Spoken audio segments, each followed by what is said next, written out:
Тақырыбы терморегуляция. Неге иттер ауыздарын ашып тыныс алады? Өйткені олар бізді мазақтағысы келеді.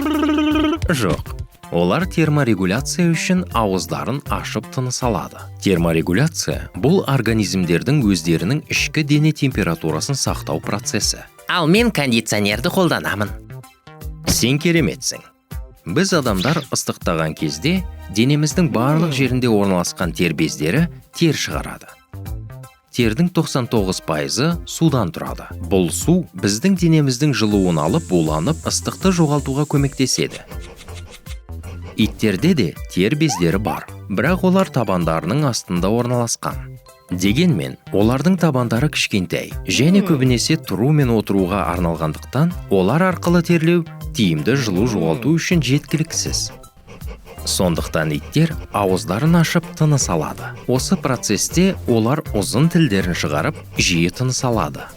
Осылайша, олардың сілекейіндегі су буланып, дене жылуын алып кетіп, терморегуляцияға ықпал етеді.